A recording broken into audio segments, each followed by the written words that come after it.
ঈদের দ্বিতীয় দিন নগর ছাড়ছেন ঘরমুখী মানুষ। বাস টার্মিনাল ও রেল স্টেশনে ভিড়, জীবিকার তাগিদে রাজধানী ফিরছেন অনেকে।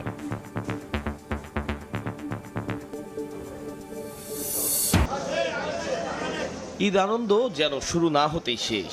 জীবিকার তাগিদে ঈদের দ্বিতীয় দিনই ফিরতে হলো যান্ত্রিক শহরে। ভোরে রাজধানীর সদরঘাটে একে একে ভিড়তে থাকে বিভিন্ন জেলার লঞ্চ। যাত্রীদের কেউ কেউ পরিবারের সঙ্গে ঈদ করতে বাড়ি গিয়েছিলেন 3 থেকে 4 দিন আগে, আবার কেউ ফিরছেন একদিনের ছুটি শেষে। কালকে গেছিলাম মার লগে ঈদ করতে, আজকে চলে আইছি কাজের লিগা। আমি গেছি ঈদের 2 দিন আগে, আজকে আসছি, ওর কাজ আছে তো এই কারণে চলে আসলাম। বাপ্পার সাথে ঈদ করছি, ঈদ করে আজকে রাত্রে আবার আমাদের অফিস আছে, আবার চলে আসলাম ভাই। সবার মন খারাপ, কেননা এখন তো কিছু করা নাই, যেহেতু ইমার্জেন্সি এখানে একটু সমস্যা, চলে আসছি এই কারণে। যাত্রাবাড়ির কোনাবাড়িতে একটি রেস্টুরেন্টের বাবুর্চি মনির হোসেন পরিবারের সঙ্গে ঈদ করতে শেরপুর গিয়েছিলেন। তিনি কাজে যোগ দিতে রাজধানীর উদ্দেশ্যে রওনা দেন রাতেই।